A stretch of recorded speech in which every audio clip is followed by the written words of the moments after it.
اللہ اللہ اللہ اللہ اللہ اللہ۔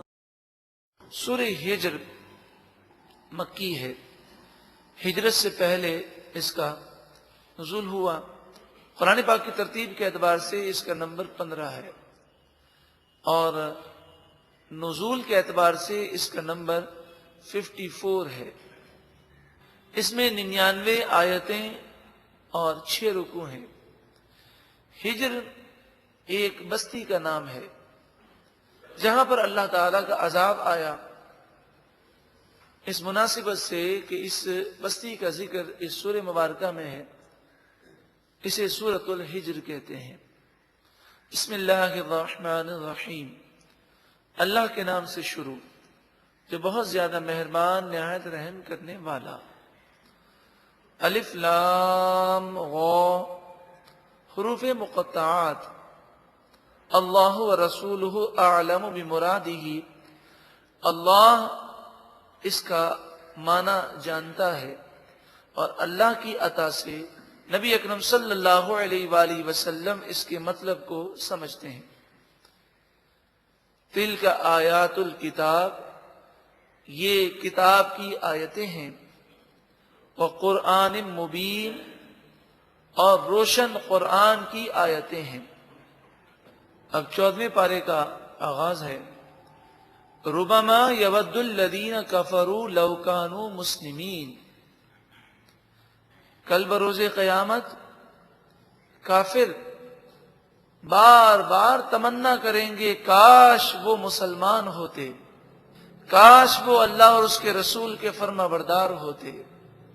تو کل بروز قیامت یہ تمنا کریں گے، لہذا دنیا کے اندر انہیں عیش کرنے دو، ذرہم، انہیں چھوڑ دو ان کے حال پر، یأکلوا، تاکہ وہ کھائیں، وَیَتَمَتَّعُوا، اور کچھ فائدہ اٹھائیں، وَیُلْہِہِمُ الْأَمَلُ، اور ان کی امید انہیں دھوکے میں ڈالے، لمبی عمر کی امید، اور اس امید کا ایسا غلبہ ہوتا ہے کہ وہ آخرت کو بالکل فراموش کر دیتے ہیں۔ فَسَوْفَ يَعْلَمُونَ، پس ان قریب وہ جان لیں گے کہ بروں کا انجام بہت برا ہوتا ہے۔ وَمَا أَهْلَكْنَا مِنْ قَرْيَةٍ إِلَّا وَلَهَا كِتَابٌ مَعْلُومٌ، اور ہم نے جس بستی کو ہلاک کیا اس کا ایک وقت مقرر فرمایا، انہیں ڈھیل دی گئی، گناہوں کی وجہ سے ان کی ہلاکت کا وقت مقرر کر دیا گیا۔ ما تسبق من امت اجلها وما یستأخرون، کوئی گروہ کوئی قوم اپنے وقت سے نہ آگے جا سکتی ہے نہ پیچھے جا سکتی ہے۔ مراد یہ ہے کہ جب اللہ کے عذاب کا وقت ہوگا اس وقت عذاب ضرور آئے گا، اور موت پر بھی انسان کو توجہ دینی چاہیے کہ جب موت کا لمحہ آتا ہے تو موت عیش و عشرت کو ختم کر دیتی ہے، موت دار العمل سے نکال کر دار الجزا تک لے جاتی ہے، پھر انسان پر سزا کا عمل شروع ہو جاتا ہے اگر گناہگار ہے۔ ایک لمحہ نہ پہلے نہ ایک لمحہ بعد۔ وقالوا، اور وہ بولے، یعنی کافروں نے کہا، یا ایھا الذی نزل علیہ الذکر انک لمجنون، اے وہ ذات جس پر قرآن نازل کیا گیا، انک، بے شک آپ، لمجنون، ضرور مجنون ہیں، نعوذ باللہ من ذالک۔ یہ کافروں نے نبی اکرم صلی اللہ علیہ وآلہ وسلم کی بے ادبی کی۔ یہ آیتیں ہمارے لیے نصیحت ہیں کہ جس نبی کا ہم کلمہ پڑھتے ہیں صلی اللہ علیہ وسلم، آقا دو جہاں صلی اللہ علیہ وسلم کی شان یہ ہے کہ اللہ کے بعد سب سے زیادہ بلند اور بالا مقام آپ کا ہے، تمام نبیوں کے اور رسولوں کے سردار ہیں، تمام فرشتوں سے افضل ہیں، بلکہ ساری کائنات آپ کے لیے بنائی گئی۔ آپ شفاعت فرمائیں گے، شفاعت کبریٰ کا دروازہ آپ کھولیں گے، جنت میں آپ جسے چاہیں گے باذن اللہ لے جائیں گے، اس قدر بلند و بالا مقام ہے۔ لیکن نبی اکرم صلی اللہ علیہ وآلہ وسلم نے اسلام پھیلانے کے لیے تکالیف بھی برداشت کی، کافروں کے طعنے بھی سنے، طنز بھی سنے، ان کا مذاق اڑانا بھی برداشت کیا۔ نبی اکرم صلی اللہ علیہ وآلہ وسلم کو اس قدر بلند و بالا مقام ہے، لیکن اسلام کی راہ میں آپ نے یہ ساری تکلیفیں برداشت کی۔ ہم ذرا غور کریں کہ ہم نے اسلام کے لیے کیا تکلیفیں برداشت کی ہیں۔ کیا ہم اگر سنت کے مطابق زندگی گزاریں، اللہ اور اس کے رسول کے حکم کے مطابق زندگی گزاریں، اور اگر رشتہ دار مذاق اڑا لیں، کوئی ہمیں دقیانوسی کہہ دے، بیکورڈ کا وہ نعرہ لگا دے، تو ہم جھجک محسوس کرتے ہیں، ہمارے دل چھوٹے ہو جاتے ہیں۔ بسا اوقات سنت بھرے لباس میں لوگ دیکھ کر ہنسنا شروع کر دیتے ہیں۔ تو ہم ذرا غور کریں کہ جس اسلام کو پھیلانے کے لیے نبی اکرم صلی اللہ علیہ وآلہ وسلم نے اس قدر تکالیف برداشت کی، ہم پھیلانا تو دور کی بات، اس اسلام پر چلنے میں اگر کچھ تکالیف برداشت کر لیں، کسی کا طعنہ سن لیں، تو انشاءاللہ تعالی ہمیں کل بروز قیامت محبوب کریم صلی اللہ علیہ وآلہ وسلم کا قرب نصیب ہوگا کہ یہ ہم نے تکلیفیں برداشت کی ہیں حضور کی محبت میں۔ لو ما تأتینا بالملائکۃ ان کنت من الصادقین، آپ ہمارے پاس فرشتوں کو لے کر کیوں نہیں آتے؟ ان کنت من الصادقین، اگر آپ سچے ہیں، اور اگر فرشتے آ بھی جاتے تو یہ ہرگز ایمان نہ لاتے۔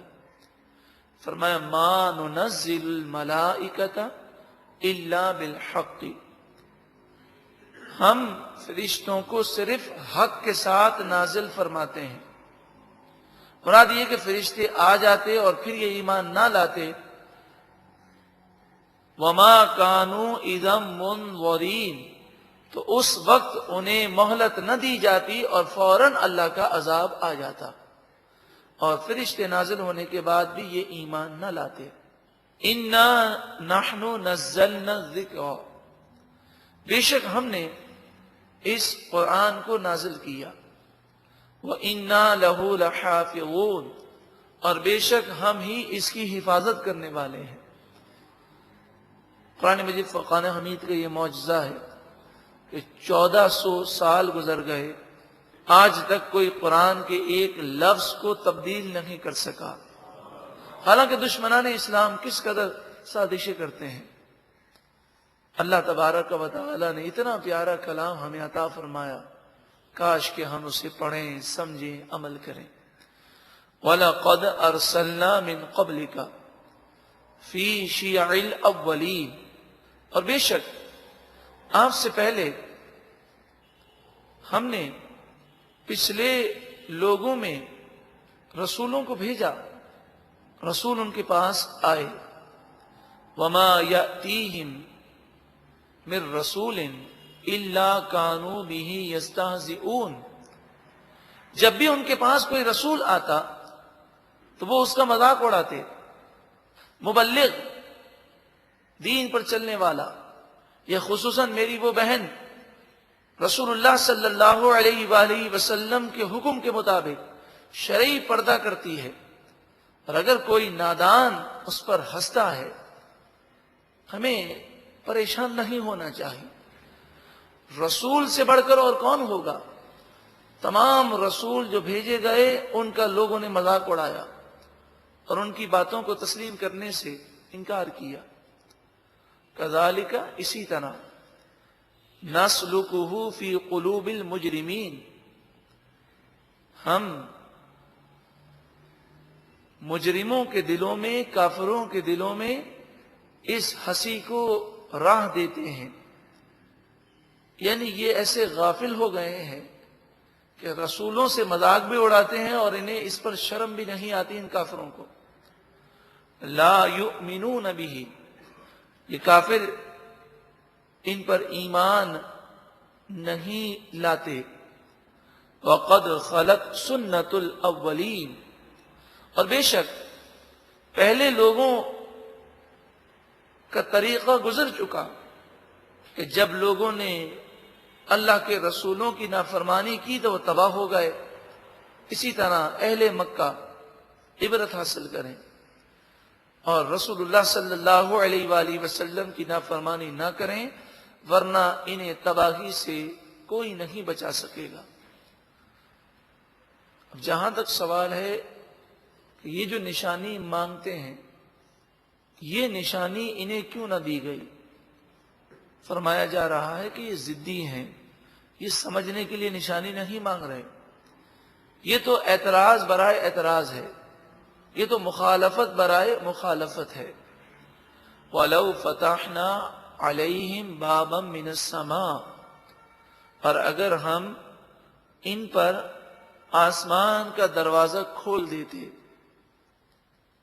فَظَلُّوا فِيهِ يَعْرُجُونَ، پھر اس میں وہ چڑھنے لگتے.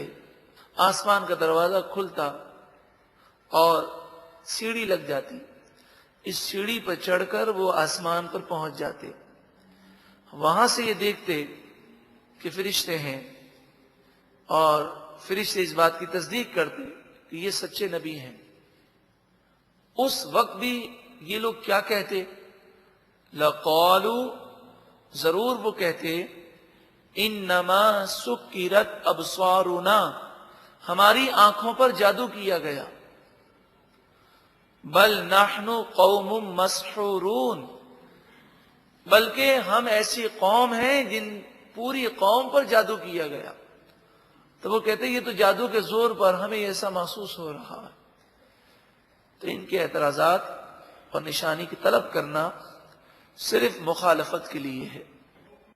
وَلَقَدْ جَعَلْنَا فِي السَّمَاءِ، اور بے شک ہم نے آسمان میں بنائے، بروجن، بروج بنائے. 12 برج آسمان میں ہیں. برج یہ ستاروں کی کہکشاں کو کہتے ہیں. آسمان پر 2 قسم کی چیزیں ہیں. ایک تو ستارہ ہے کہ جو حرکت نہیں کرتا سائنسی طور پر، اور دوسرا سیارہ ہے جو حرکت کرتا ہے. تو یہ 12 برج ہیں کہ سیارے حرکت کرتے ہوئے ان 12 برجوں سے گزرتے ہیں. یہ آسمان کی زینت ہے. اگر آپ کبھی پورے شہر میں لائٹ نہ ہو اور اندھیرا ہو، رات کا وقت ہو، آسمان کھلا ہوا ہو، بادل نہ ہو، اور آسمان پر چاند بھی نہ ہو، تو آپ دیکھیں گے آسمان پر بہت سارے ستارے نظر آئیں گے، اور ان ستاروں کے جھرمٹ کے مختلف ڈیزائن اور مختلف شکلیں ہیں. وَزَيَّنَّاهَا لِلنَّاظِرِينَ، اور ہم نے اس آسمان کو دیکھنے والوں کے لیے خوبصورت بنایا، آراستہ کیا. وَحَفِظْنَاهَا مِنْ كُلِّ شَيْطَانٍ رَجِيمٍ، اور اس آسمان کی ہر شیطان مردود سے حفاظت کی. یعنی جنات، سرکش جنات، شیاطین آسمان دنیا کے قریب نہیں جا سکتے. الا مگر من استرق السمع، جو کوئی گفتگو چوری کرنے کے لیے جائے. مراد یہ ہے کہ اب حضور کی آمد کے بعد جو کوئی آسمان دنیا کے قریب سرکش جن جانے کی کوشش کرتا ہے تاکہ فرشتوں کے کلام کو سن کر لوگوں کو بتائے اور کہے تقدیر کے یہ فیصلے ہیں، تو اب وہ تقدیر کے فیصلے نہیں سن سکتے، اس لیے کہ آسمان کے قریب جاتے ہیں تو ایک روشن شعلہ مارا جاتا ہے جو ان شیطانوں کو جلا دیتا ہے۔ ارشاد فرمایا فَأَتْبَعَهُ شِهَابٌ مُبِينٌ، بس اس شیطان کا پیچھا ایک روشن شعلہ کرتا ہے، لہذا اس میں رد ہے کاہنوں کا۔ اس زمانے میں اس طرح کے لوگ تھے کہ جو جنات کو قابو میں کرتے اور پھر جنات سے غیبی خبریں معلوم کر کے مستقبل کی خبریں لوگوں کو دیتے اور لوگ ان پر بھروسہ کرتے۔ تو اس میں اس کا رد کیا گیا کہ حضور کی آمد کے بعد کوئی سرکش جن غیب کی خبروں کی معلومات حاصل کر ہی نہیں سکتا، لہذا ایسے عاملوں کے پاس جانا جو مستقبل میں غیب کی باتیں بتائیں، جنہوں نے جنات کو قابو کیا ہوا ہو، جسے موکلات کہتے ہیں، اور ان سے پوچھ پوچھ کر وہ بتاتے ہیں، ایسے عامل کے پاس جانا جو جنات سے معلومات حاصل کر کے دے، یہ جانا بھی حرام ہے۔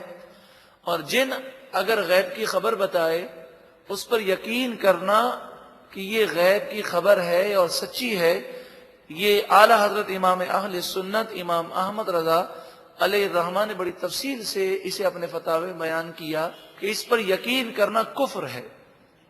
تو حاضری آتی ہے، اور حاضری میں ہوتا یہ ہے کہ جن اس میں حلول کرتا ہے اور اس سے لوگ غیب کی خبر پوچھتے ہیں۔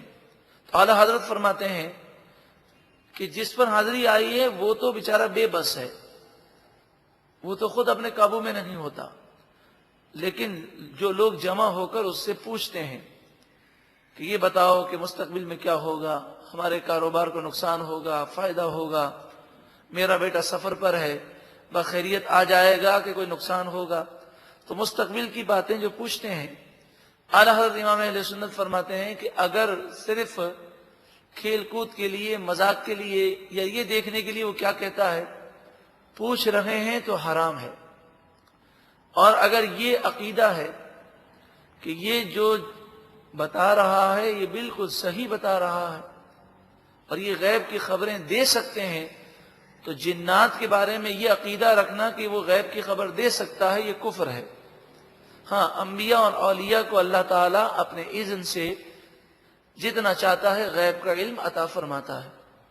ہمارے یہاں جہاں حاضری آتی ہے لوگ اسے یہ نہیں سمجھتے کہ جن آیا ہے، کیونکہ جن فراڈ کرتا ہے اور وہ کہتا ہے کہ میں فلاں بزرگ ہوں، فلاں مزار سے آیا ہوں، تم نماز پڑھا کرو، نیکی کی باتیں بتاتا ہے، تو لوگ اسے بزرگ سمجھ لیتے ہیں۔ کوئی اللہ کا ولی کسی انسان میں حلول نہیں کرتا، اور خصوصاً عورت کے جسم میں حلول کرنا یہ اللہ کے ولیوں سے بعید بھی ہے، اور یہ ایسا عقیدہ رکھنا ان کی توہین بھی ہے کہ وہ اللہ کے نیک بندے جو ساری زندگی پردے کا درس دیتے رہے اب ایک عورت کے جسم میں حلول کر جائیں، یہ کیسے ہو سکتا ہے؟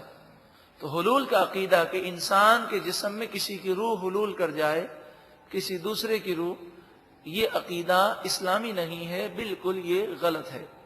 وَالْأَرْضَ مَدَدْنَاهَا، اور زمین کو ہم نے بچھایا، وَأَلْقَيْنَا فِيهَا رَوَاسِيَ، اور اس زمین میں ہم نے لنگر ڈالے، یعنی پہاڑ بلند کیے اور زمین کا بیلنس فرمایا۔ وَأَنبَتْنَا فِيهَا مِن كُلِّ شَيْءٍ مَوْزُونٍ، اور ہم نے اس زمین میں ہر چیز کو موزون پیدا کیا۔ موزون کی یہ معنی ہے کہ ہر چیز کی لمبائی چوڑائی ایسی ہے جیسی ہونی چاہیے۔ ہمیں اللہ تعالیٰ نے شکل عطا فرمائی، آنکھ اتنی ہے جتنی ہونی چاہیے، ناک اتنی عطا فرمائی جتنی ضرورت تھی، اور جس جگہ پر جس چیز کے لیے جو جگہ موضوع تھی وہی اللہ تعالیٰ نے پیدا فرمایا۔ یہاں تک کہ اگر کوئی کاغذ پہ بیٹھ کر چہرے کی ڈیزائن بنائے تو کسی بھی طرح وہ بنا لے، آنکھ کو پیشانی پر رکھ کر دیکھ لے کہ گال پہ رکھ کے دیکھ لے، وہ کوئی بھیانک شکل بن جائے گی۔ جو اللہ تعالیٰ نے پیدا کیا آخر کار وہ یہی کہے گا کہ سب سے خوبصورت اور سب سے موزون یہی شکل ہے۔ وَجَعَلْنَا، اور ہم نے بنایا لکم تمہارے لیے فیہا معایش اس زمین میں روزی کے اسباب پیدا کی. ہم دنیا میں آئے, ہمیں بھوک لگتی ہے, پیاس لگتی ہے.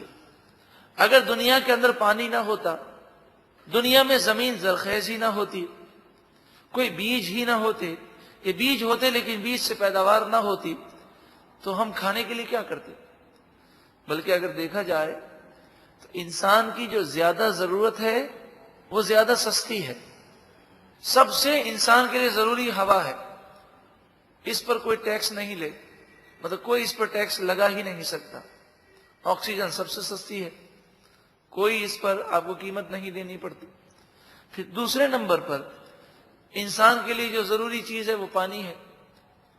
اس کے مقابلے میں سونے کو دیکھیں, سونا انسان کے پاس ہو یا نہ ہو کوئی فرق نہیں پڑتا, سونا کتنا مہنگا ہے.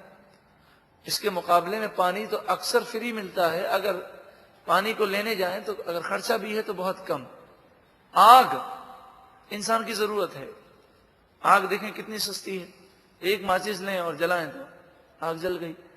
گیس, پیٹرول اور آپ یوں سمجھیے کہ مٹی کا تیل, اس سے آگ جلتی ہے. لیکن آگ جلانے کے لیے پیٹرول کا ہونا بھی کوئی ضروری نہیں, آپ پرانی سی لکڑی بھی لے لیں تو آگ جل جاتی ہے.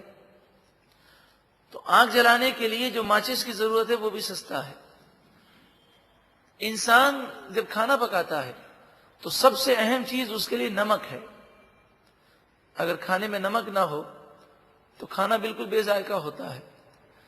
نمک یہ عام چیزوں کے مقابلے میں بہت سستا ہے.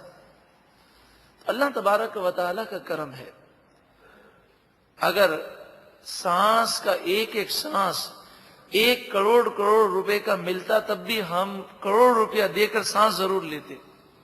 اگر پانی کا ایک گلاس 2 کروڑ روپے میں ملتا بالفرض 1000 روپے کا ملتا تب بھی ہم لینے کو تیار ہوتے. تو اللہ تعالیٰ کا کرم ہے کہ اس نے کرم فرمایا. وَجَعَلْنَا لَكُمْ فِيهَا مَعَائِشَ اور تمہارے لیے اس میں روزیاں کر دیں. وَمَن لَّسْتُمْ لَهُ بِرَازِقِينَ اور وہ کر دیے جنہیں تم رزق نہیں دیتے, یعنی چوپائے اور خدام وغیرہ. وَإِن مِّن شَيْءٍ إِلَّا عِندَنَا خَزَائِنُهُ ہر چیز کے خزانے ہمارے پاس ہیں. وَمَا نُنَزِّلُهُ إِلَّا بِقَدَرٍ مَعْلُومٍ اور ہم اس خزانے میں سے ایک مقررہ مقدار کے مطابق نازل فرماتے ہیں. وَأَرْسَلْنَا الرِّيَاحَ لَوَاقِحَ اور ہم نے ہواؤں کو بھیجا جو بادلوں کو چلاتی ہیں اور بادلوں کو وہ پانی سے بھر دیتی ہیں. سائنس یہ کہتی ہے کہ پانی بخارات بن کر اوپر جاتے ہیں اور پھر اوپر جا کر یہ بادل کی صورت اختیار کر کے ہم پر برستے ہیں. لیکن آپ جانتے ہیں کہ زمین سے لے کر بادل تک بیچ میں ہوا کا میڈیم ہے. اگر یہ ہوا کا واسطہ نہ ہوتا تو یہ بخارات وہاں تک نہ پہنچ سکتے. فَأَنزَلْنَا مِنَ السَّمَاءِ مَاءً پھر ہم نے آسمان سے پانی کو اتارا. فَأَسْقَيْنَاكُمُوهُ پس ہم نے تمہیں پانی سے سیراب کر دیا. وَمَا أَنْتُمْ لَهُ بِخَازِنِينَ اور تم اس پانی کے خزانچی نہیں ہو, تم اللہ تعالیٰ کے خزانوں کے خزانچی نہیں ہو. سب کچھ دینے والا وہ ہے, تو تم جب اس قدر عاجز ہو تو اس کے فرما بردار بن جاؤ. وَإِنَّا لَنَحْنُ نُحْيِي وَنُمِيتُ اور بے شک ضرور ہم زندہ کرتے ہیں اور موت دیں گے. وَنَحْنُ الْوَارِثُونَ اور ہم ہی وارث ہیں, یعنی بقا صرف ہمیں ہی حاصل ہے. ہمیشہ ہمیشہ سے اور ہمیشہ ہمیشہ رہنے والا اللہ رب العالمین ہے. وَلَقَدْ عَلِمْنَا الْمُسْتَقْدِمِينَ مِنْكُمْ، اور بے شک ہم جانتے ہیں تم میں سے جو پہلے چلے گئے، وَلَقَدْ عَلِمْنَا الْمُسْتَأْخِرِينَ، اور بے شک ہم جانتے ہیں جو تم میں سے بعد میں جائیں گے۔ اگلے پچھلوں کو اللہ تعالیٰ جانتا ہے، ان کے اعمال، ان کی نیتوں کو جانتا ہے۔ وَإِنَّ رَبَّكَ هُوَ يَحْشُرُهُمْ، اور بے شک آپ کا رب ان تمام کو جمع فرمائے گا، اگلوں پچھلوں کو۔ إِنَّهُ حَكِيمٌ عَلِيمٌ، بے شک وہی حکمت والا، علم والا ہے۔ اب 14ویں پارے کے تیسرے رکوع کا آغاز ہے۔ وَلَقَدْ خَلَقْنَا الْإِنسَانَ مِنْ صَلْصَالٍ مِّنْ حَمَإٍ مَسْنُونٍ، اور بے شک ہم نے انسان کو ایسی مٹی سے پیدا کیا جو صلصال ہے، بجنے والی ہے۔ اور یہ بجنے والی مٹی کیسے بنائی گئی؟ من حمأ مسنون، سیاہ گارے سے بنائی گئی۔ حضرت آدم علیہ السلام کی جو تخلیق فرمائی گئی، زمین سے مٹی جمع کی گئی، اس مٹی میں پانی ملایا گیا، پھر اس سے گارا بنایا گیا، اور پھر اس گارے کو سکھایا گیا، اور سوکھ کر وہ مٹی ایسی ہو گئی کہ جس کے اندر سختی پیدا ہو جاتی ہے۔ بعض مٹیاں ایسی ہوتی ہیں کہ جسے آپ زمین پر پھینکیں تو وہ بجتی ہے، اس میں آواز ہوتی ہے، جیسے مٹکا ہے، وہ ٹوٹ جائے تو اس کی جو ٹھیکری ہے وہ بجنے والی ہے۔ پھر اس مٹی سے حضرت آدم علیہ السلام کو اللہ تعالیٰ نے پیدا فرمایا۔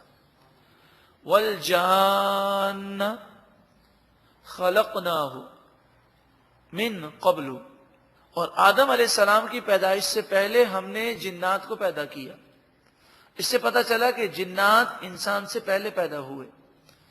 من نار السموم، ایک ایسی آگ سے جو بغیر دھوئے کی ہے۔ جنات کو ایسی آگ کے شعلے سے بنایا گیا جس میں دھواں نہیں تھا۔ وَإِذْ قَالَ رَبُّكَ، اور یاد کرو جب آپ کے رب نے فرمایا، للملائکتی، فرشتوں سے، انی خالق بشرا من صلصال من حمأ مسنون، بے شک میں ایک بشر بنانے والا ہوں ایک ایسی مٹی سے جو بجنے والی ہے، ٹھیکری کی طرح۔ من حمأ مسنون، وہ بجنے والی مٹی سیاہ گارے سے حاصل ہوئی۔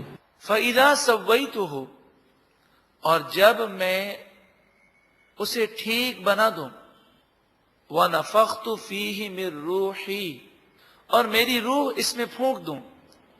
میری روح سے مراد میرے دربار کی مقبول روح، جیسے بیت اللہ، اللہ کا گھر، اس سے مراد ہے وہ گھر جسے اللہ نے عظمت عطا فرمائی، ایسے میری روح سے مراد وہ روح جسے اللہ نے عظمت عطا فرمائی۔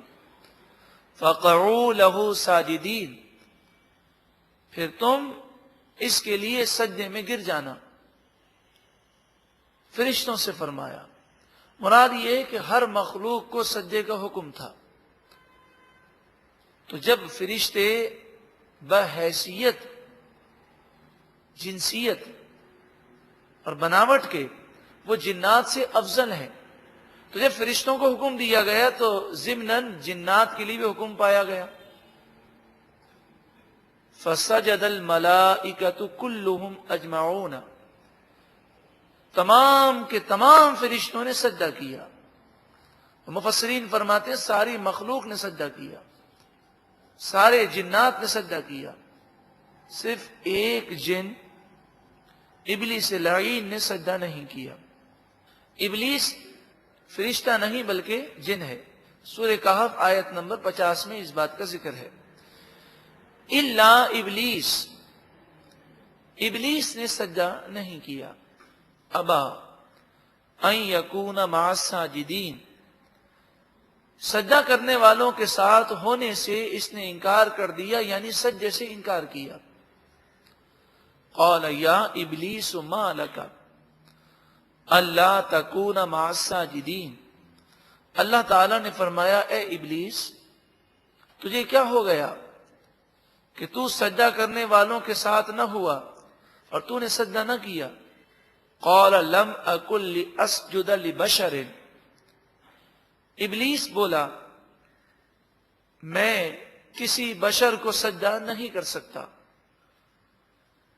خلقتہ من صلصال من حمأ مسنون، کہ تو نے اس بشر کو بجنے والی مٹی سے پیدا کیا اور یہ مٹی سیاہ گارے سے بنائی گئی۔ قال، فرمایا فاخرج منہا، تو یہاں سے نکل جا، فإنک رجیم، پس بے شک تو مردود ہے، وإن علیک اللعنۃ الی یوم الدین، اور بے شک تجھ پر قیامت تک لعنت ہے، تو میری رحمت سے ہمیشہ کے لیے دور ہے۔ قال ربی، ابلیس بولا اے میرے رب، فانظرنی الی یوم یبعثون، تو مجھے مہلت دے اس دن تک جب لوگ اٹھائے جائیں، یعنی پہلی سور نہیں، جب دوسری سور پھونکی جائے اور کل بروز قیامت لوگ دوبارہ زندہ ہو جائیں، اس وقت تک مجھے مہلت دے دیں۔ ابلیس لعین یہ چاہتا تھا کہ موت سے بچ جائے، لیکن فرمایا کہ تمہیں مہلت پہلی سور تک دی جائے گی، اور جب قیامت واقع ہوگی تو جہاں دنیا کو فنا ہے تو بھی مر جائے گا۔ قال، فرمایا فإنک من المنظرین، اللہ تعالیٰ نے فرمایا بے شک تجھے مہلت دی گئی، الی یوم الوقت المعلوم، ایک مقررہ وقت تک، یعنی جب قیامت واقع ہوگی اور پہلی سور پھونکی جائے گی۔ قال، ابلیس لعین بولا ربی، اے میرے رب، بما اغویتنی، اس وجہ سے کہ تو نے مجھے گمراہ کیا، نعوذ باللہ من ذالک، اللہ کی بے ادبی کرنا یہ شیطان کا طریقہ ہے، اور گمراہی کی نسبت اللہ کی طرف کرنا کہ اللہ نے مجھے گمراہ کیا، یہ شیطان کا طریقہ ہے۔ ہمیں تو تعلیم یہ ہے کہ ہم اچھائی کی نسبت اللہ کی طرف کریں اور برائی کی نسبت اپنے نفس کی طرف کریں۔ مثلا کوئی اچھا کام ہو جائے تو ہم یہ کہیں کہ ہم میں تو کوئی طاقت نہیں، اللہ کا کرم ہے کہ ہم سے یہ کام ہو گیا۔ لَأُزَيِّنَنَّ لَهُمْ فِي الْأَرْضِ، ضرور بضرور انہیں زمین میں لغزش دوں گا، انہیں بے وقوف بناؤں گا، آدم علیہ السلام کی اولاد کو۔ وَلَأُغْوِيَنَّهُمْ أَجْمَعِينَ، اور تمام سب کو میں گمراہ کر دوں گا، ضرور بضرور سب کو میں گمراہ کر دوں گا۔ الا، مگر عبادک منہم المخلصین، تیرے مخلص بندے جو چنے ہوئے بندے ہیں انہیں میں گمراہ نہیں کر سکوں گا۔ مخلص بندے جو اللہ کے پسندیدہ بندے ہیں ان پر شیطان کا وار کامیاب نہیں ہوتا۔ احادیث طیبہ کے مطابق جو دل سے اللہ کی بارگاہ میں دعا کرے اور گناہ سے بچنے کی دل سے کوشش کرے، عزم پختہ کرے، اور یہ دعا کرے کہ پروردگار تو مجھے شیطان مردود کے وار سے محفوظ فرما، تو فرمایا اللہ تعالیٰ ایک فرشتہ مقرر کرتا ہے جو اسے شیطان کے وار سے محفوظ رکھتا ہے۔ لیکن عزم تو ہو، ارادہ تو ہو، کوشش تو ہو۔ قال، اللہ تعالیٰ نے فرمایا ھذا صراط علی مستقیم، یہ میرا سیدھا راستہ ہے۔ ان عبادی، بے شک میرے مقبول بندے لیس لک علیہم سلطان، ان پر تیرا کوئی زور نہیں چل سکے گا، الا مگر من اتبعک من الغاوین، تیری پیروی وہی کریں گے جو گمراہ ہوں گے، وَإِنَّ جَهَنَّمَ لَمَوْعِدُهُمْ أَجْمَعِينَ، اور بے شک ان سب کے لیے جہنم کا وعدہ ہے، جو تیری فرمانبرداری کرے گا وہ جہنمی ہوگا۔ لہا سبعۃ ابواب، جہنم کے 7 دروازے ہیں، 7 دروازے ہیں یعنی 7۔ لِكُلِّ بَابٍ مِّنْهُمْ جُزْءٌ مَقْسُوم، اور ہر دروازے کے لیے جہنمیوں کا ایک حصہ مقرر ہے۔ کسی دروازے سے کافر داخل ہوں گے، کسی سے مشرک داخل ہوں گے، کسی سے ریاکار داخل ہوں گے، اس طرح ہر ایک کے لیے داخلے کے لیے الگ الگ جگہ مقرر ہے۔ قرآن مجید فرقان حمید کا انداز ہے، جہاں جہنمیوں کا ذکر ہو وہاں جنتیوں کا ذکر بھی کیا جاتا ہے، تاکہ بندہ جہنم سے بچنے والے کام کرے اور جنت میں جانے والے کام انجام دے۔ ان المتقین فی جنات وعیون، بے شک متقی لوگ جنتوں میں اور چشموں میں ہوں گے۔ ادخلوها بسلام آمینین، ان سے کہا جائے گا جنت میں داخل ہو جاؤ سلامتی کے ساتھ اور امن کے ساتھ۔ وَنَزَعْنَا مَا فِي صُدُورِهِم مِّن غِلٍّ، ان کے سینوں میں جو رنجشیں ہوں گی ہم کھینچ لیں گے۔ اخواناً، یہ جنت میں آپس میں بھائی بھائی ہوں گے۔ اگر دنیا کے اندر 2 شخصوں کے دل میں کوئی رنجش ہے اور اللہ تعالیٰ نے دونوں پہ کرم کیا اور دونوں جنت میں گئے، تو جنت میں جائیں گے تو اس طرح وہ بھائی بھائی ہوں گے کہ کبھی ان کے دل میں کوئی رنجش رہی نہیں ہے۔ علی سرر متقابلین، وہ تختوں پر آمنے سامنے بیٹھے ہوں گے۔ لا یمسہم فیہا نصب، جنت میں انہیں کوئی تکلیف نہیں پہنچے گی۔ وما ہم منہا بمخرجین، اور وہ جنت سے نکالے بھی نہ جائیں گے۔ نبی، خبر دو، عبادی، اے محبوب خبر دیجئے میرے بندوں کو، انی انا الغفور الرحیم، بے شک میں ہی بہت بخشنے والا مہربان ہوں۔ وَأَنَّ عَذَابِي، اور یہ خبر بھی دے دیجئے بے شک میرا عذاب هو العذاب العلیم، وہ دردناک عذاب ہے۔ وَنَبِّئْهُمْ عَنْ ضَيْفِ ابراہیم، اب مختلف قوموں پر آئے جانے والے عذاب کا ذکر ہے، اور اے محبوب انہیں خبر دیجئے ابراہیم علیہ السلام کے مہمانوں کی، جو فرشتے مہمان بن کر آئے۔ اذ دخلوا علیہ فقالوا سلاما، جب وہ فرشتے ان کے پاس آئے تو فرشتوں نے ابراہیم علیہ السلام کو سلام کہا۔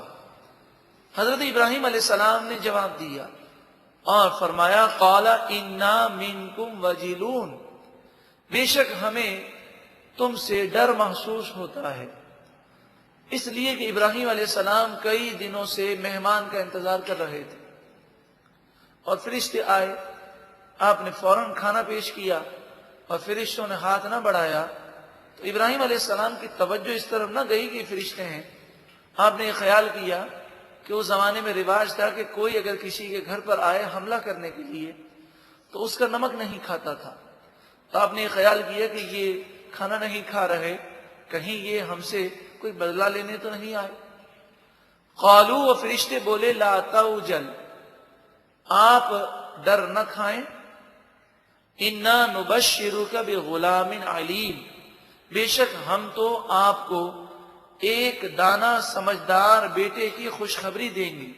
قال، ابراہیم علیہ السلام نے فرمایا ابشرتمونی علی ان مسنی الکبر، کیا تم مجھے اس عمر میں بیٹے کی خوشخبری سناؤ گے کہ مجھے بڑھاپا پہنچ گیا؟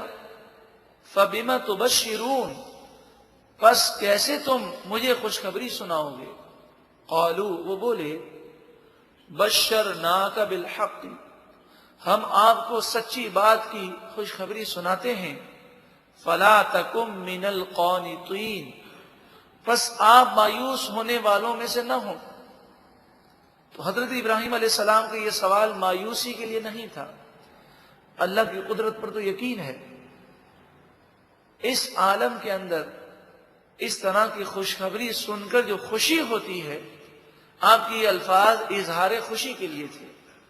حضرت اسحاق علیہ السلام کی خوشخبری دی گئی، جبکہ آپ کی عمر ایک روایت کے مطابق 120 سال تھی۔ قال، فرمایا ابراہیم علیہ السلام نے، وَمَن يَقْنَطُ مِن رَحْمَةِ رَبِّهِ إِلَّا الضَّالُّونَ، اللہ کی رحمت سے تو جو غافل ہوتا ہے اور رحمت سے مایوس ہوتا ہے وہ تو ظالم ہوتا ہے۔ ہم کیوں اللہ کی رحمت سے مایوس ہوں گے؟ یہ تو ہماری خوشی کا اظہار تھا۔ قال فما خطبكم ایھا المرسلون، فرمایا اے فرشتوں پھر تمہارا کیا کام ہے؟ پھر ابراہیم علیہ السلام نے فرمایا، اے فرشتوں تم یہاں کیوں آئے ہو؟ تمہارا اس بستی میں آنے کا مقصد کیا ہے؟ قالوا، وہ فرشتے بولے، انا ارسلنا الی قوم مجرمین، بے شک ہمیں ایک مجرم قوم کی طرف بھیجا گیا، یعنی حضرت لوط علیہ السلام کی وہ قوم جو کافر تھی اور بے حیائی کے کاموں میں ملوث تھی، ان پر عذاب کے لیے ہم بھیجے گئے ہیں۔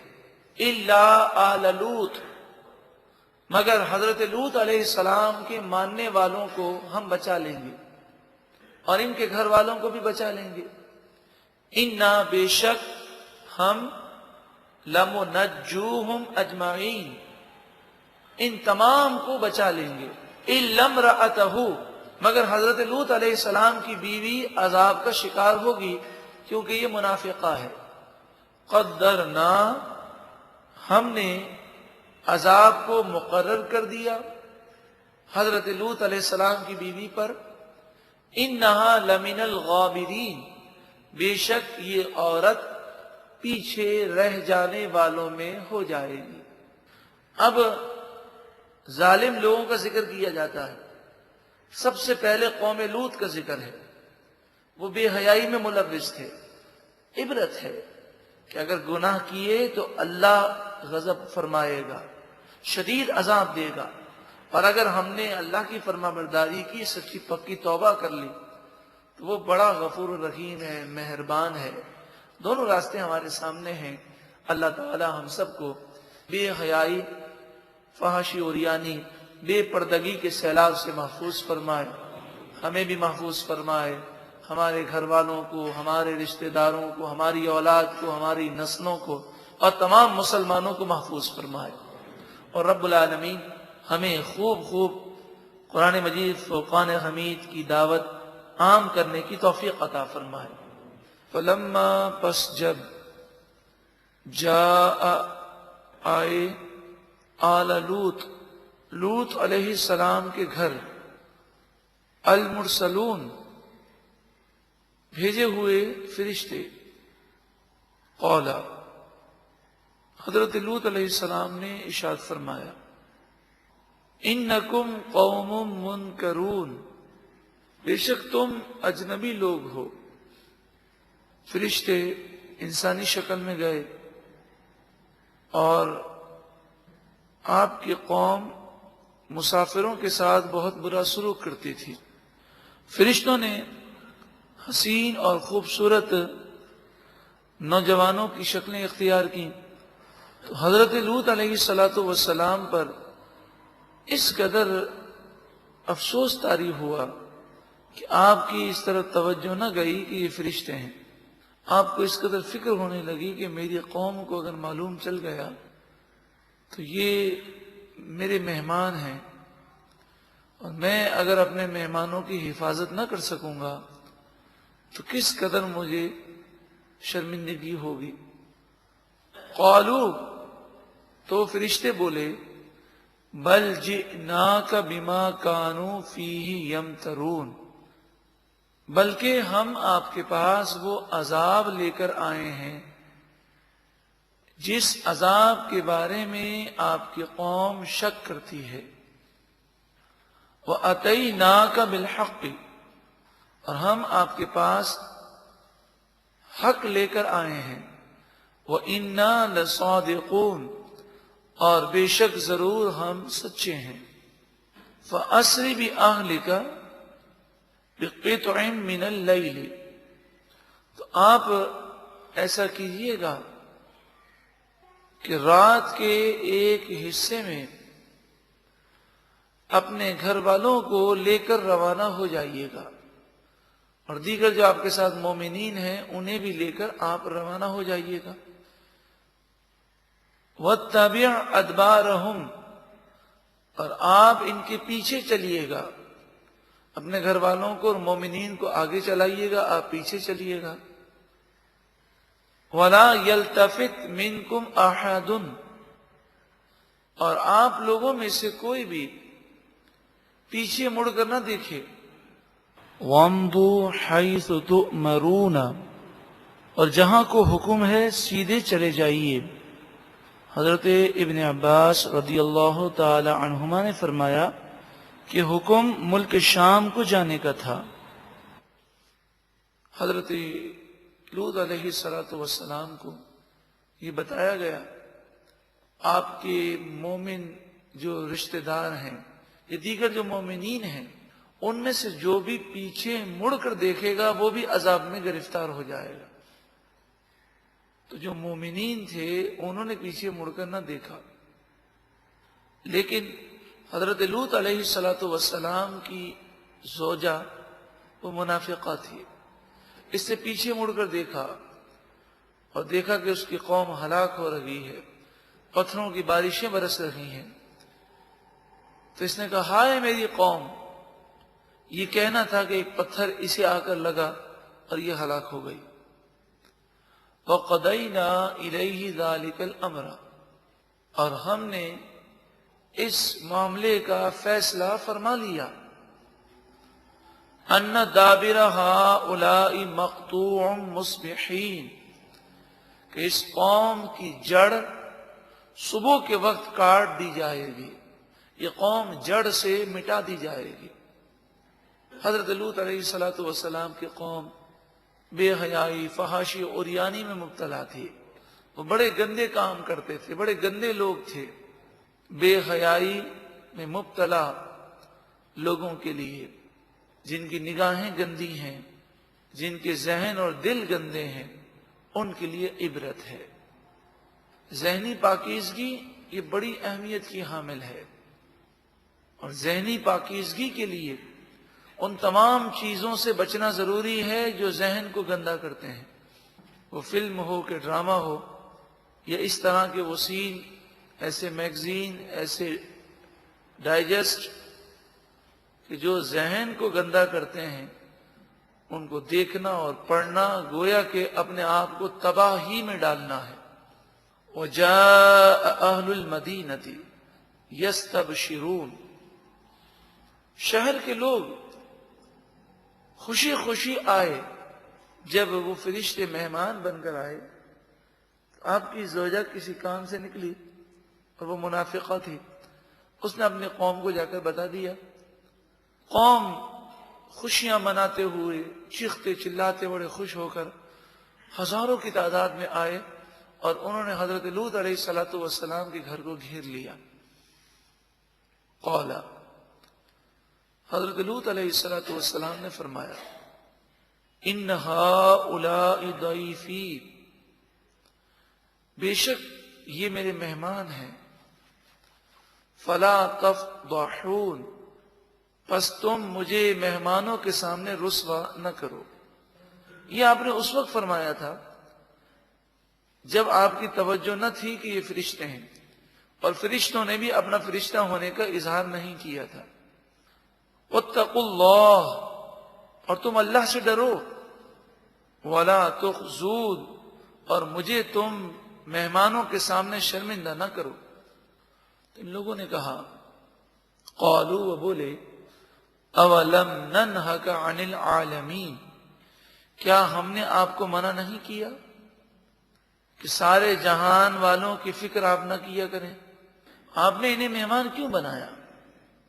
اور آپ ہمارے راستے میں رکاوٹ کیوں بنتے ہیں؟ آپ ہٹ جائیے۔ وہ جو کام کرنا چاہتے تھے، آج کل وہی کام یورپ اور امریکہ میں قانونی طور پر کئی ممالک ایسے ہیں جس میں قانونی اجازت ہے، اور اسے اگر روکنے جائے کوئی تو اسے دہشت گرد قرار دیا جاتا ہے، اسے بیکورڈ قرار دیا جاتا ہے، اسے کہا جاتا ہے انسانی آزادی کے خلاف ہے۔ آج یورپی اقوام، مغربی اقوام، کافر ایسے ہی گندے کاموں میں ملوث ہیں اور اسے آزادی کا نام دے رہے ہیں، اور وہ بھی یہی کہہ رہے تھے اولم ننہک عن العالمین، آپ کو ہم نے نہیں کہا، آپ کو ہم نے منع نہیں کیا کہ آپ سارے جہان کی فکر نہ کیا کریں، ہم جانیں اور ہمارے کام جانیں، آپ ہمیں کیوں روکتے ہیں؟ آپ نے فرمایا مرد کے قریب آئے غلط نیت کے ساتھ، یہ تو جانوروں میں بھی نہیں ہوتا، جانور بھی ایسی بے حیائی نہیں کرتا، تم انسان ہو کر اللہ تعالیٰ نے تمہارے لیے شادی کو جائز رکھا، تو تم عورتوں سے نکاح کرو، شادی کرو۔ لیکن یہ قوم اس برائی میں ایسی مبتلا ہو گئی تھی کہ وہ نکاح اور شادی نہیں کرتے تھے، بلکہ کہتے تھے کہ ہمیں عورتوں سے کوئی غرض نہیں ہے۔ ایسے آج مغربی اقوام میں بھی لوگ ہیں کہ جو شادی کرنے کو کوئی حیثیت نہیں دیتے، ان کے نزدیک شادی کرنا ایک فضول کام ہے، کیونکہ نعوذ باللہ من ذالک وہ گناہ کے ذریعے اپنے آپ کو تباہ کر رہے ہیں۔ مرد سے تعلقات رکھتے ہیں، عورتیں عورتوں سے رکھتی ہیں، بلکہ اگر مرد عورت سے تعلق بھی رکھے تو دوست بنا کر رکھتا ہے، وہاں شادی کا کانسیپٹ آہستہ آہستہ کم ہو رہا ہے۔ اور اگر کوئی نکاح کرے، شادی کرے، تو چونکہ ماحول اس قدر برا ہو چکا، تو نکاح کی صعوبتیں برداشت کرنا، حقوق ادا کرنا، بال بچوں کے اخراجات پورے کرنا، ایسے چکر میں کون پڑے؟ اس لیے اکثر مغرب میں اور کافروں کے یہاں اکثر شادیاں ناکام ہو جاتی ہیں۔ اب پاکستان میں بھی طلاق کی شرح بہت زیادہ بڑھ گئی، اور طلاق کی شرح بڑھنے کی ایک بہت بڑی وجہ بے حیائی ہے۔ میں اشارتاً یہ بات عرض کرتا ہوں کہ جب کوئی ٹی وی کی اسکرین پر بے حیا عورتوں کو دیکھتا ہے تو اسے اپنی عورت سے نفرت ہو جاتی ہے، اس کے دل میں نعوذ باللہ من ذالک نئے نئے چہرے دیکھنے کا شوق پیدا ہوتا ہے۔ کامیاب نکاح وہ ہے کہ جس میں بیوی اپنی نگاہیں اپنے شوہر تک محدود رکھے اور شوہر اپنی نگاہیں اپنی بیوی تک محدود رکھے، اور نگاہوں کی حفاظت کی جائے تو وہ نکاح سب سے کامیاب ہے۔ جس قدر بے حیائی بڑھتی جا رہی ہے، آپ دیکھ لیجئے کہ گھر زیادہ ٹوٹ رہے ہیں، اور جو طلاق کی شرح ہے وہ بہت زیادہ بڑھ گئی ہے۔ یہ باتیں ہم سب جانتے ہیں اور ہم ان باتوں کو برا سمجھتے ہیں، لیکن جو ان باتوں کے اسباب ہیں ان کو ختم کرنے کے لیے ہم تیار نہیں ہیں۔ اس کی مثال تو ایسی ہے کہ کوئی کینسر سے نفرت کرے اور کہے کینسر بڑا خطرناک مرض ہے، لیکن جو چیز کینسر پیدا کرتی ہے وہ اسباب کو وہ ختم نہ کرے، تو یہ کینسر سے زیادہ خطرناک مرض ہے۔ انسان کا ذہن گندا ہو جائے تو وہ بد اخلاق بھی ہو جاتا ہے، ظالم بھی بن جاتا ہے، اس کے دل سے اللہ کا خوف چلا جاتا ہے، اور جس کی یہ کیفیات ہوں وہ نہ تو رشتہ داروں کے حقوق ادا کرتا ہے، وہ خود غرض بن جاتا ہے، اسے اپنے مقصد کے علاوہ اپنے مفاد کے علاوہ کوئی چیز نظر نہیں آتی۔ اور جس کا ذہن پاکیزہ ہو، جو اپنی نگاہوں کی حفاظت کرتا ہو، جس کے دل میں اللہ کا خوف ہو، وہ گناہ کرتے ہوئے خصوصاً ظلم کرتے ہوئے ڈرتا ہے۔ قولا، آپ نے فرمایا ہؤلاء بناتی، یہ میری بیٹیاں ہیں، یعنی یہ میری قوم کی بیٹیاں ہیں۔ نبی کی حیثیت اپنی قوم میں روحانی باپ کی طرح ہے، تو یہ سب میری روحانی بیٹیاں ہیں، تم ان سے نکاح کرو۔ ان کنتم فاعلین، اگر تمہیں کرنا ہے تو نکاح کرو، شادی کرو، ایک جائز طریقہ اختیار کرو۔ لیکن وہ جائز طریقے کو اختیار نہ کرتے حرام میں مبتلا ہوتے۔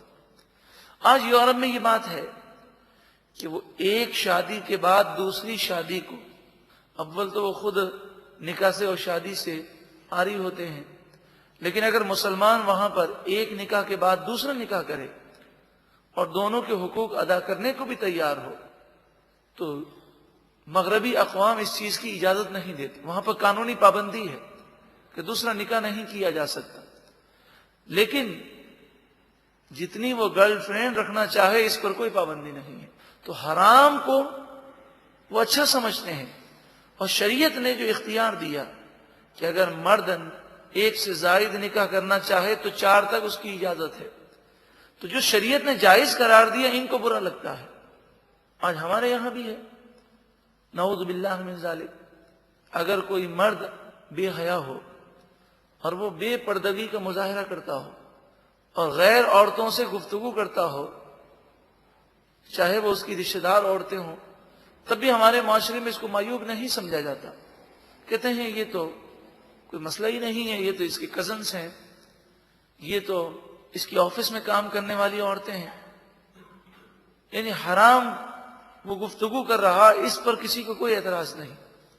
بہت کم ایسے خوش نصیب ہوتے ہیں جو یہ سمجھتے ہیں کہ مرد کو غیر عورت سے باتیں کرنا یہ کسی طور پر درست نہیں ہے، نامحرم عورت سے۔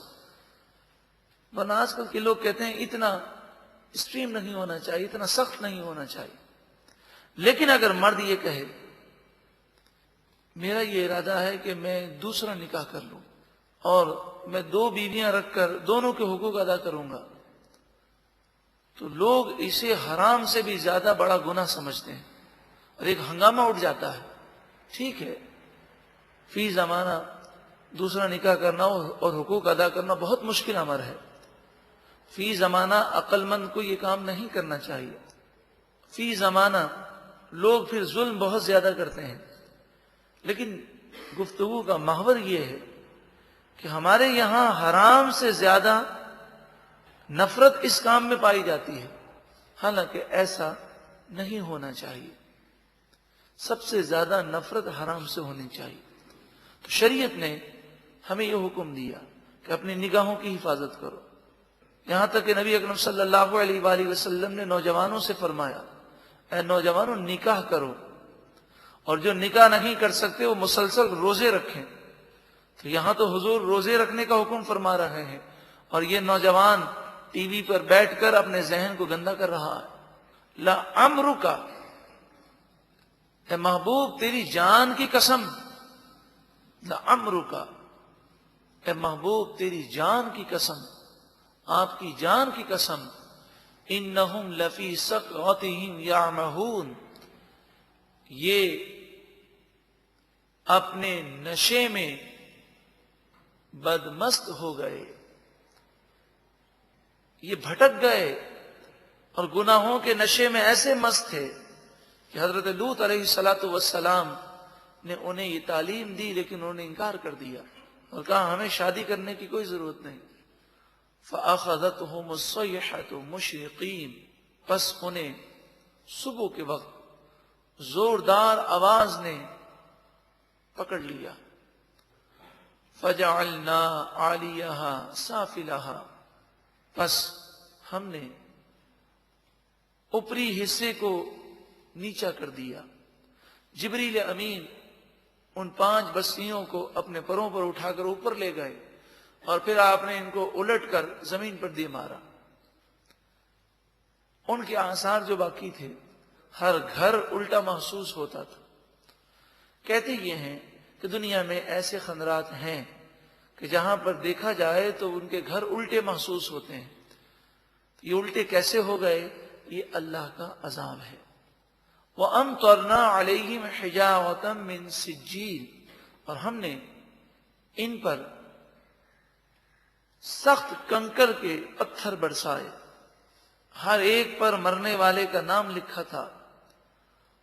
ان فی ذلک لآیات للمتوسمین، بے شک اس میں ضرور فراست رکھنے والوں کے لیے نشانیاں ہیں، جن میں عقل ہے وہ سوچیں کہ بے حیائی کرنے والوں اور اللہ کی نافرمانی کرنے والوں کا کتنا برا انجام ہے۔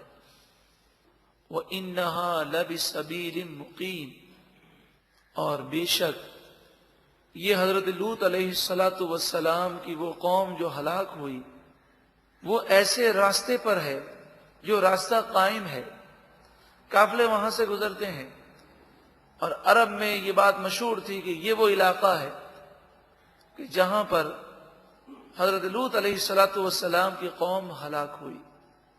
تو اے کفار مکہ، تم عبرت حاصل نہیں کرتے؟ ان فی ذلک لآیۃ للمؤمنین، بے شک ان تمام باتوں میں ایمان والوں کے لیے ضرور نشانی ہے۔ وَإِن كَانَ أَصْحَابُ الْأَيْكَةِ لَظَالِمِينَ، اور بے شک اصحاب الایکہ ضرور ظالم تھے۔ حضرت شعیب علیہ السلام دو قوموں کی طرف مبعوث کیے گئے، مدین کی طرف اور اصحاب ایکہ کی طرف۔ مدین کے لوگ تو زلزلے سے ہلاک ہوئے، اور اصحاب ایکہ کی تفصیل اس طرح ہے کہ ان پر گرمی کو بڑھا دیا گیا، ٹیمپریچر بہت زیادہ ہائی ہو گیا، تو یہ بے چین ہو گئے۔ یہ اپنے گھروں میں جو انہوں نے سرنگیں بنائی تھیں، تہ خانے بنائے تھے، ان تہ خانوں میں چلے گئے، لیکن وہاں باہر سے زیادہ گرمی تھی۔ پھر یہ اپنی بستی سے بھاگے اور جنگل ویران کی طرف روانہ ہوئے، اور یہ جنگل میں سب جمع ہو گئے۔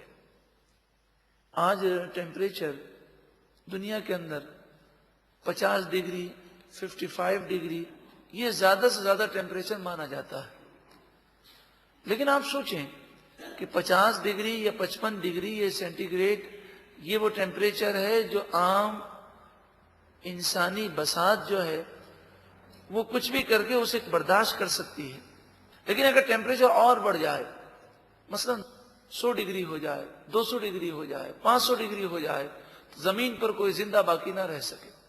جب ٹیمپریچر مسلسل بڑھنے لگا تو یہ جنگل میں آ گئے۔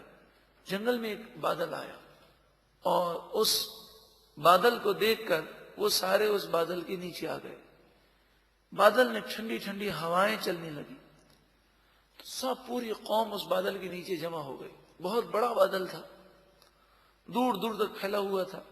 یہ ہزاروں کی تعداد میں جب اس کے نیچے جمع ہو گئے تو وہ بادل لال ہو گیا، سرخ ہو گیا، اور اس نے آگ برسائی، اور یہ سب جل کے راکھ ہو گئے۔ فَانْتَقَمْنَا مِنْهُمْ، پس ہم نے ان سے بدلہ لیا، ان کی نافرمانی کا انہیں بدلہ دیا۔ وَإِنَّهُمَا لَبِإِمَامٍ مُبِينٍ، اور بے شک یہ دونوں بستیاں ایک روشن راستے پر ہیں جسے لوگ گزرتے ہوئے بڑی آسانی سے دیکھ سکتے ہیں۔ وَلَقَدْ، اور بے شک كَذَّبَ أَصْحَابُ الْحِجْرِ الْمُرْسَلِينَ، اصحاب ہجر نے رسولوں کو جھٹلایا۔ ہجر وہ بستی ہے جہاں پر قوم سمود آباد تھی، انہوں نے ایسے مضبوط محلات بنائے تھے، یعنی اس کی مضبوطی تو آپ دیکھیں کہ آج سینکڑوں سال کیا ہزاروں سال گزر گئے، لیکن اس کے باوجود آج بھی ان کے بنائے ہوئے محلات اور پہاڑوں میں جو انہوں نے مضبوط گھر بنائے ان کے دروازے تک سلامت ہیں۔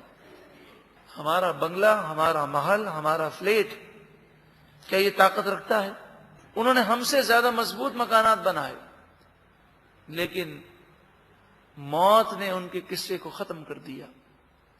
وَآتَيْنَاهُمْ آيَاتِنَا فَكَانُوا عَنْهَا مُعْرِضِينَ، اور ہم نے انہیں ہماری آیتیں عطا فرمائی، بس وہ ان آیتوں سے منہ پھیرتے ہیں.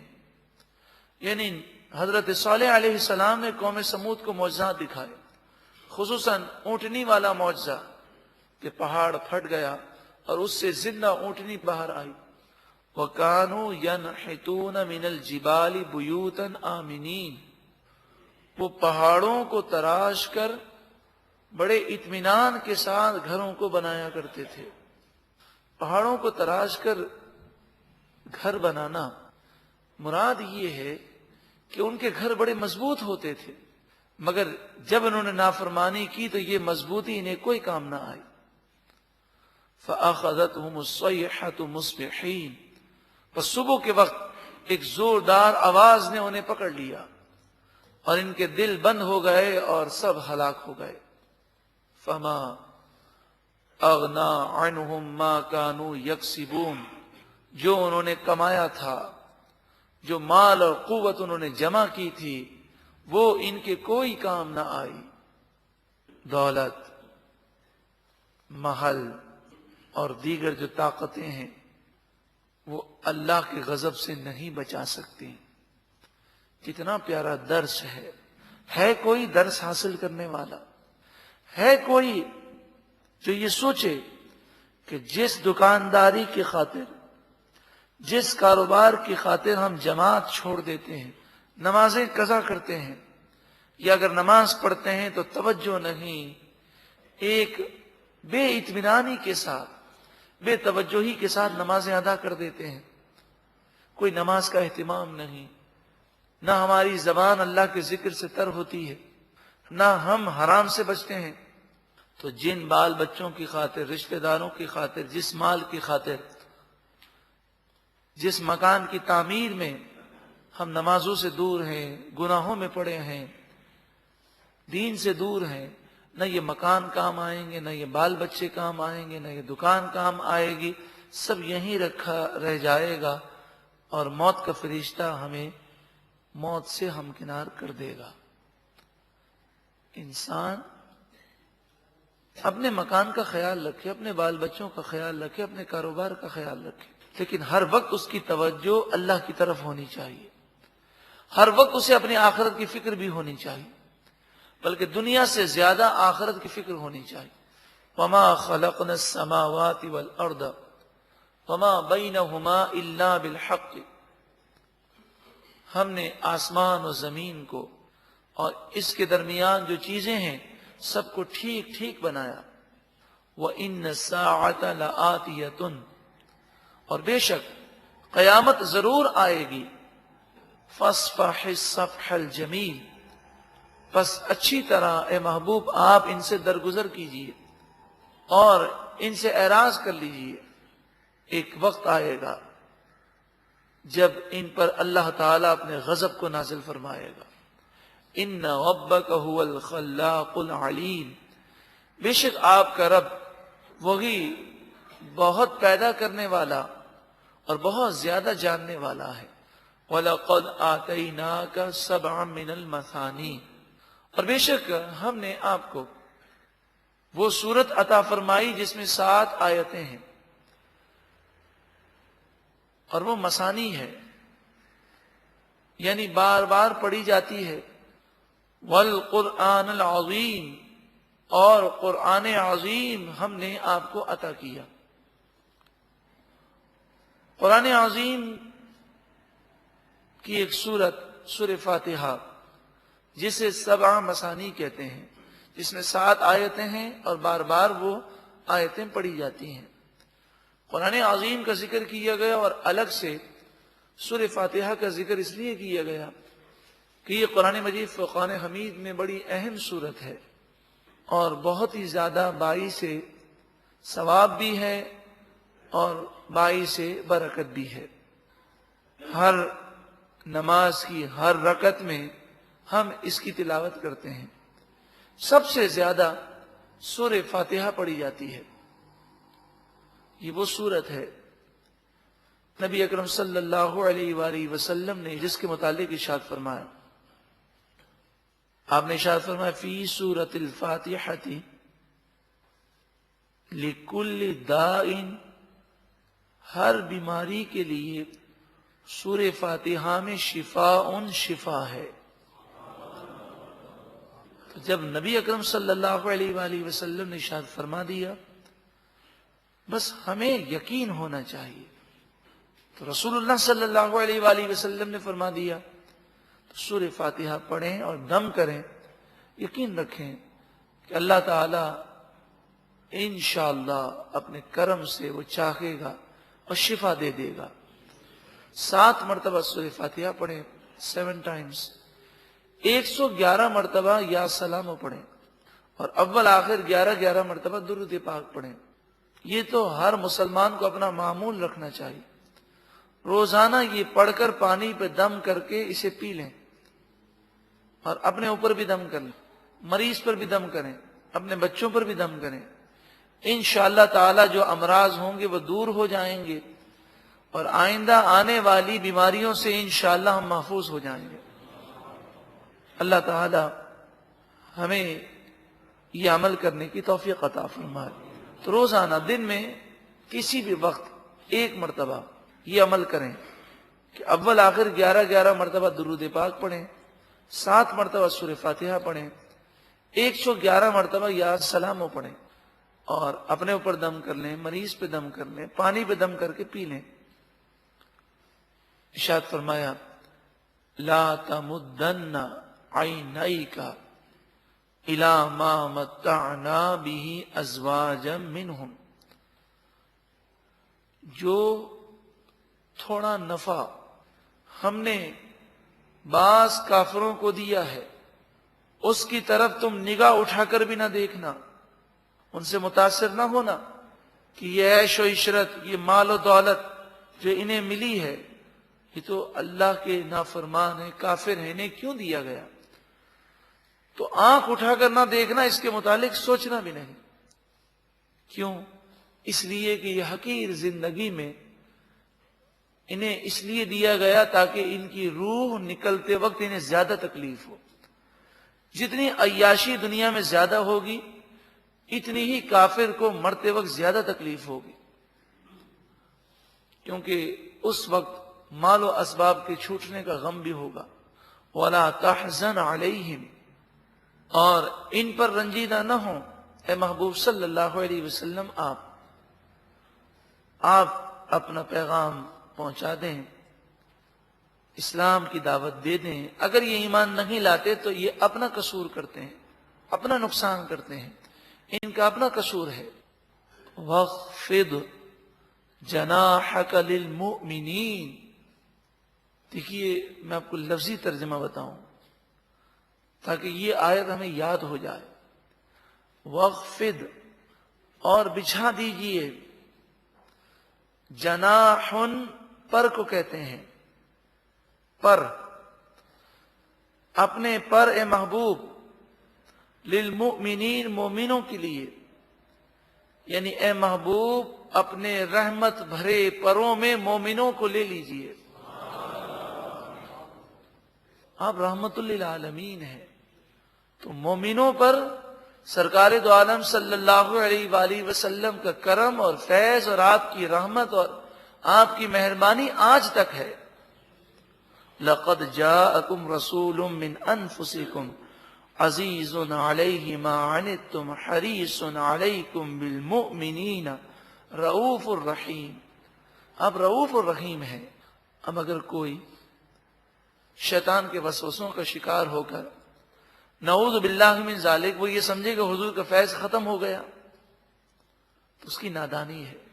صحابہ کرام علیہم رضوان بیمار ہوتے تو حضور کی خدمت میں حاضر ہوتے، ٹانگ ٹوٹ جاتی تو ٹوٹی ہوئی ٹانگ لے کر حضور کے پاس آتے، آنکھ نکل گئی حضرت قتادہ رضی اللہ تعالیٰ عنہ کی، تیر لگا اور آنکھ ہاتھ میں آ گئی، صرف ایک ڈورا باقی رہا تو آپ سیدھا حضور کی بارگاہ میں پہنچے۔ صحابہ کرام علیہم رضوان ہر پریشانی میں حضور کی بارگاہ میں جاتے اور عرض کرتے یا رسول اللہ انظر حالنا، اے اللہ کے رسول ہمارے حال پر کرم کیجئے۔ نبی اکرم صلی اللہ علیہ وآلہ وسلم نے حضرت قتادہ رضی اللہ تعالی عنہ کی آنکھ پر اپنا لعاب دہن مبارک لگایا اور آنکھ اس جگہ پہ رکھ دی۔ حضرت قتادہ کہتے ہیں کہ حضور کے لعاب دہن کی برکتوں سے میری یہ آنکھ دوسری آنکھ سے زیادہ دیکھنے لگی۔ وَاخْفِضْ جَنَاحَكَ لِلْمُؤْمِنِينَ، اے محبوب مومنوں کے لیے اپنے رحمت بھرے بازو، اپنے رحمت بھرے پر بچھا دیجئے، مومنوں کو اپنی رحمت میں لے لیجئے۔ جو یہ سمجھے کہ حضور صلی اللہ علیہ وآلہ وسلم کا کرم اب مجھ پر نہیں، تو کیا وہ اپنے آپ کو مومنین کی فہرست سے باہر سمجھتا ہے؟ مومنین پر حضور کا فیض اور حضور کی رحمت اور حضور کا کرم آج بھی جاری و ساری ہے۔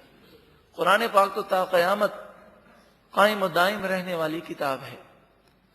وَقُلْ، اور محبوب آپ فرمائیے، انی انا النذیر المبین، بے شک میں تو کھلا ڈر سنانے والا ہوں، کما جیسا کہ انزلنا ہم نے نازل کیا، علی المقتسمین تقسیم کرنے والوں پر، الذین وہ لوگ، جعلوا القرآن عیدین قرآن کے بارے میں انہوں نے اپنی سوچ کو تقسیم کر لیا۔ یہ آیت کریمہ ولید بن مغیرہ کے رد میں نازل ہوئی۔ ولید بن مغیرہ نے 12 آدمی مقرر کیے۔ وہ 12 آدمی حج کے سیزن میں ان تمام راستوں پر بیٹھ جاتے کہ جہاں سے حج کے لیے قافلے مکہ مکرمہ آتے۔ یہ مختلف راستوں میں ایک ایک آدمی کا اس نے تعین کر دیا، تو تقریباً 12 راستے اس طرح کے تھے کہ جہاں سے مختلف علاقوں سے قافلے آتے تھے۔ یہ لوگ ان قافلے والوں کو روک کر نبی اکرم صلی اللہ علیہ وآلہ وسلم کے خلاف ان کا ذہن بناتے اور کہتے کہ تم مکے میں جاؤ گے، ایک شخصیت ہیں وہ تمہارے پاس آئیں گے اور تمہیں اس طرح کی باتیں کریں گے، تم ان کی بات سننا بھی نہیں۔ اور پھر وہ نبی اکرم صلی اللہ علیہ وآلہ وسلم کی ایسی ایسی بے ادبیاں کرتے کہ وہ ہم زبان پہ نہیں لا سکتے۔ اب ان میں جو 12 شخص تھے، اس میں ہر ایک کی بولی الگ الگ تھی۔ مثلا ایک لوگوں سے یہ کہتا کہ وہ ایک شخصیت ہے، ان پر نعوذ باللہ من ذالک جن کا سایہ ہو گیا ہے، اس لیے وہ ایسی باتیں کرتے ہیں۔ اب آپ بتائیے کسی کو یہ کہہ دیا جائے کہ فلاں پر جن کا سایہ ہے، تو انسان کو خوف محسوس ہوتا ہے، کیونکہ جس پر جن کا سایہ ہوتا ہے وہ کبھی کبھی جن اس پر اثر کرتا ہے اور وہ ماردھار بھی کر دیتا ہے۔ کسی کو کہا جائے کہ فلاں مجنون ہے تو انسان اس کے قریب جاتے ہوئے ڈرتا ہے۔ یہ اسلام کو روکنے کے لیے نعوذ باللہ من ذالک، استغفر اللہ، پیارے محبوب کریم صلی اللہ علیہ وآلہ وسلم کی کیسی کیسی بے ادبیاں کرتے۔ قربان جائیے میرے محبوب کی ادا پر کہ آپ پھر بھی تبلیغ دین کرتے۔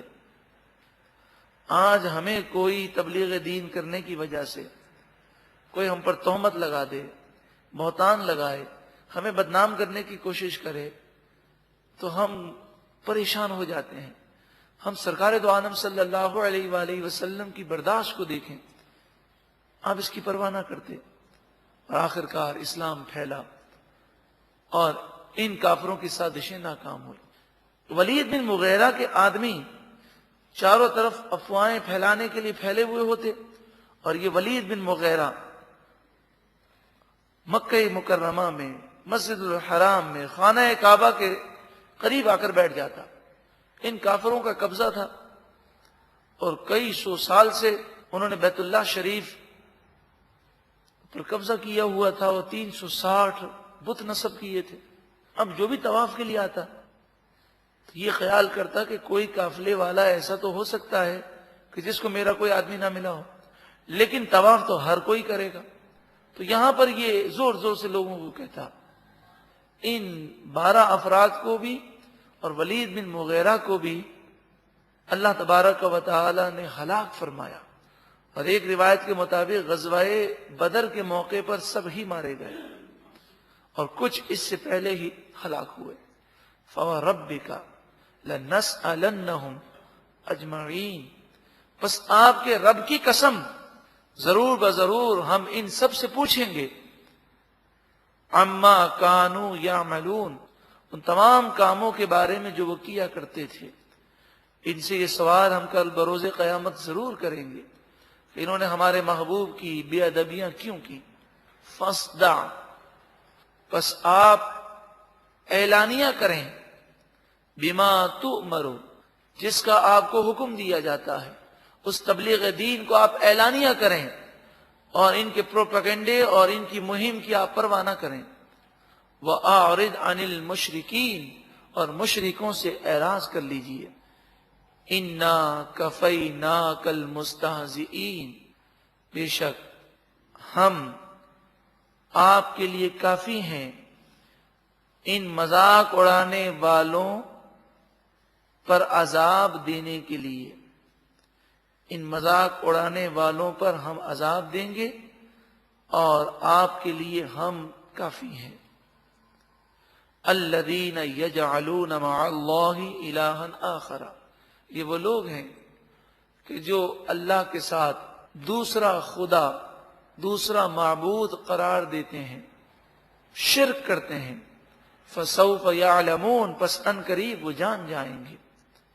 وَلَقَدْ نَعْلَمُ، اور بے شک ہم جانتے ہیں، انک یضیق صدرک بما یقولون، جو وہ باتیں کہتے ہیں اس سے آپ کا سینہ رنج سے بھر جاتا ہے۔ جب اس طرح کی باتیں انسان سنتا ہے تو رنج تو ہوتا ہے، دکھ تو ہوتا ہے، لیکن نبی اکرم صلی اللہ علیہ وآلہ وسلم صبر فرماتے، تو فرمایا کہ ہمیں معلوم ہے کہ آپ کا سینہ رنجیدہ ہو جاتا ہے۔ فسبح بحمد ربک، بس آپ اپنے رب کی حمد کرتے ہوئے تسبیح بیان کرتے رہیں۔ وَقُم مِّنَ السَّاجِدِينَ، اور خوب سجدہ کرنے والوں میں سے ہو جائیے۔ مراد یہ ہے کہ جب انسان غمگین ہو اور مشکلات ہوں تو زیادہ سے زیادہ اللہ کی عبادت کرے، اللہ تعالیٰ اسے چین عطا فرمائے گا۔